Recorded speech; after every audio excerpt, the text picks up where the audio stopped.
Alright, so this video is intended for all the DIY or do-it-yourself roof repair people out there. If you're a homeowner, you got an upcoming roof project, and you're considering a DIY project, watch this video through to its entirety. It could possibly save you a pretty big, costly, expensive repair down the road, and maybe shed some light on a successful re-roof or roof job DIY project for you. Although this was well-intended, and I got consent from the homeowner, said it was okay to share the story, this isn't bad-mouthing or bashing anyone that did this. It's to shed light to bring up some good possible tips on you for your up-and-coming DIY roof project. While I'm here, I did some roof repair work on an addition that's quite a bit newer on the back out here out of sight. And I started Friday, finished this morning, talking to the homeowner in the backyard. They said we had a big heavy rainstorm and there was some leaking in the bathroom. Looking at it from outside, thought it might have been this right here. She takes me inside, I see what the leak is. It's a little worse than these typical style leaks. Go up on the roof, do a quick inspection, and I talked to her, get the backstory. It's about 12 years old. They had friends and family help them. Although it was well-intended, just like your friends and family and helpers could be well-intended, it could possibly be a bad decision. So we're going to talk briefly in this video how to do a successful roof job DIY project. Some things to consider before you go into it. So take a little bit of time, do a little bit of research into it, and make a well-educated decision on, do you want to do it or do you want to pay somebody to do it?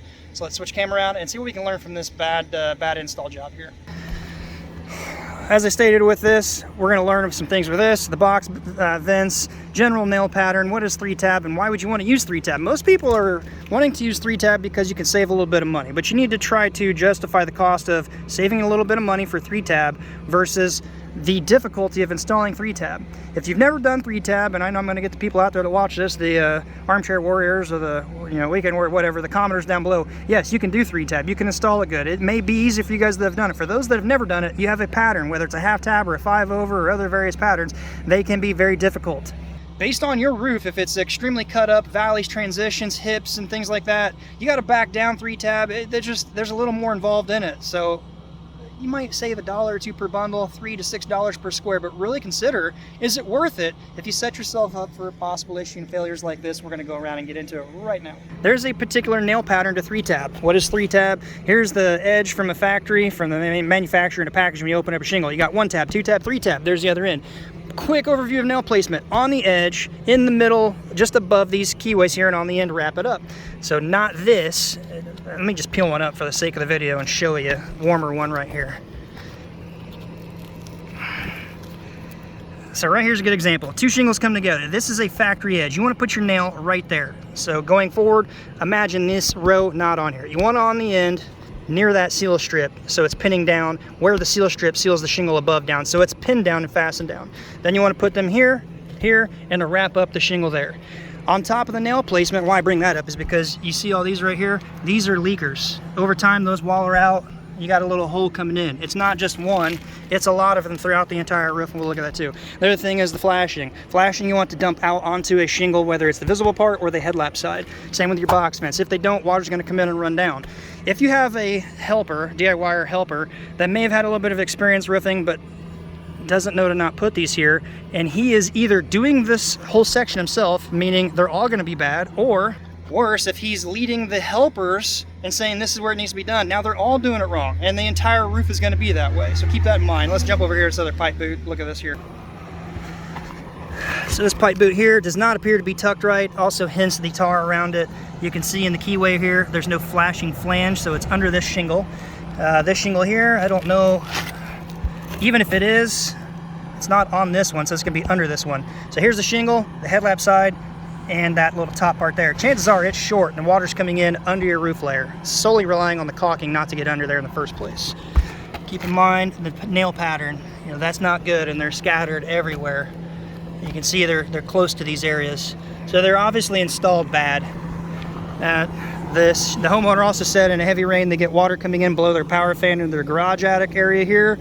So chances are that it's probably because it's not tucked. Shingles need to go under the flange. You also got other areas, more nails.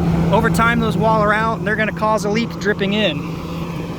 Try to keep this video quick. My phone's overheating, keeps shutting off on me. Here's a good example of the flange. Water running down, hits the flange, just what it's supposed to do. It's supposed to shed it out on top of your roof. Looking at this here, it's going under the shingle. I don't see it there. Let's see if we can peel this up. And this is a good example to show several things. So first off, I don't see the flange on top of the row. It's a hot shingle. No, it is actually short from the shingle. So you need to use a little bit of common sense when you're doing this and be like, okay, where water coming off the flange is going onto the roof, absolutely bad idea. Is it coming off onto a shingle headlap, meaning this part here? That's better than the roof deck, but what you got to be cautious of is where these shingles come together. If you have an area where the shingles come together like this right here, I'm trying to block the sun, it's hard to see, I cannot see my screen, hopefully you can see it. Water coming off the flange, hitting the absolute bare minimum top of that headlap there, running down here, it's going to drip right into this and be on your roof, which is really not good. So you need to really be cautious on that. By the way, there are no nails in the right spot too, which really tells me that they're in the wrong spots. So that's not good. If you just look, you'll see them scattered about all over.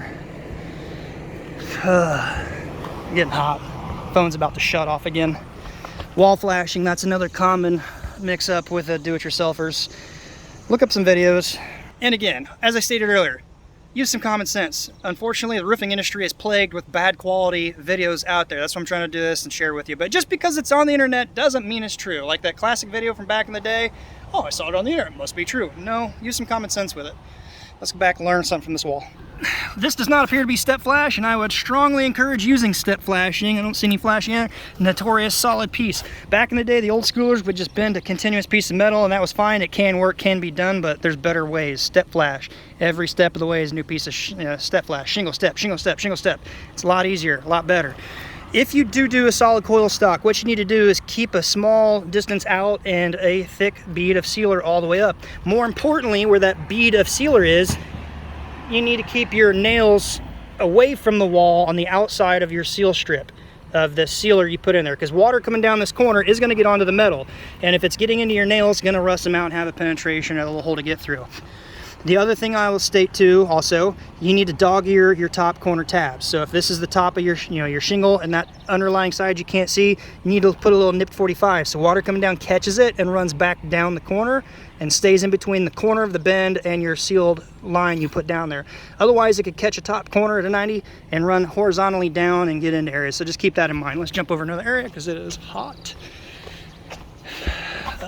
This is like step flash, but something looks weird to it, so let's investigate, see if we can learn here. Yep, in my 19 years of roofing, that's the first. That looks to be apron. You can see it's hemmed over right here, that dull colored side right there. That appears to be a stick of apron that they cut into step flash, which is rather unique, but it's working, So here's a piece of flashing, then the shingle, then a piece of flashing, and then a shingle, and so on and so forth. Any water that gets in between your corner of your bend and your flashing will run out on the next shingle. That's why the advantage of step flashing. You just want to make sure they're up just a tick bit more under there so you don't see them cosmetically hanging out, or the shingle could have been exposed or raised. Nevertheless, this is a lot better than the continuous piece. And tip on that, don't nail the absolute bottom or close in. I like to keep mine nailed high and up. That way water running down does not get into your cut, your penetration you put in there. Let's move on down real quick, see if we can see and learn anything more. Let's do a couple more little spot checks for nails in the keyways and see if we see any more. I imagine whoever did it has got them all in the wrong area. It's got a buckling wood right under me here. Let's just look up here in the shade. A lot of them were in there, but let's just peek. Yeah, I can tell. Put the phone down. That's raising. Even though it's stuck, they're not in the right spot. Chances are,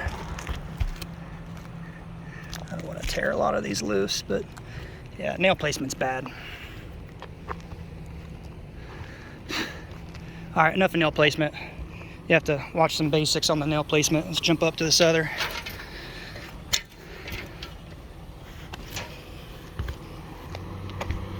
It's got a little bit of waviness to it. Be cautious where you're walking. That flat section back there, we're going to talk about that. That's really not good. This box right here, really good example of showing where you need to make that conscious decision on where do you break the tucking and start flipping the transition of shingles under versus over of your flange. So I can see the flange here is dumping out on top of the shingle, which is good because it's not to the roof deck and it's not going to run in between and under your shingles. It should come out on this row of shingle right here. But as I showed you down there on the other one, if you have, which it is, a keyway where two shingles come together, block the sunlight. See that right there? Where that is, and the flange stops, is up to here. You see how low the flange comes down. There's a gap here. So if the water is coming down off of your flange and you have a keyway where the two shingles come together anywhere within that area, you open up the possibility of water trickling in and getting in under your shingles again. And I think I said it earlier down there, you don't want them under your shingles onto your roof deck. It's a bad idea. Just avoid it. You want it dumping out on top. So you got to decide, do you want a little bit of your metal showing, or do you risk potentially having it not tucked under far enough? If you ask me, I am a big advocate of seeing a little bit of the flashing, even if it means coming down, slight cosmetic. Seeing the flashing there of the flange is way better than having it not tucked up under far enough. And yeah, you might be hiding the flashing, but you really risk water going in under your shingles, and that's a bad idea. So you'll have to make that judgment call when you do your own install. But if you ask me, my opinion, tucked under a little bit more, a little flashing showing is better than under tucked and getting in under your roof deck.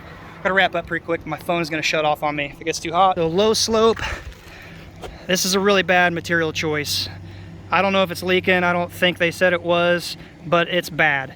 Manufacturers will not honor an asphalt shingle of 3-tab or dimensional on a low slope like this. It really needs to have something that's made for it. And what the problem is, water running down due to surface tension wicks back up under, or if you have a raised up piece due to edge metal, apron, gutter guard, whatever the case may be, it's gonna pond right here. It's gonna run back under here. It's gonna come in the keyways, where those two keyways come together, get in under all this. So unless you have a solid surface of like ice and water barrier sticking down and shedding it, it's still not a good idea. You want something like solid roll roofing, rubber, torch down, modified EPDM, something to seal this low slope off, and you transition just past it, and then you can go back to your shingles. My phone's burning up. I tried this a minute ago and the phone literally shut off. It was too hot, so I gotta get ready to wrap up here. DIYers, you make the judgment call. Spend a few extra minutes learning, looking up some videos, and make that call. Like, if your job pays a lot and you want to save some money, maybe it's better to stay working, pay somebody and not have the headache to take off work. And even worse, make a bigger issue on your roof so you're redoing it sooner than you really need to. I hope the video helped you, maybe get a little bit of insight on the judgment calls and flashing and where to tuck things and nail placement. Do a little further digging. Again, use some common sense, because just because it's on the internet doesn't mean it's true. Give it a thumbs up. I hope you liked it. I gotta get out of here. Until next time, be safe. We'll see you on the next video.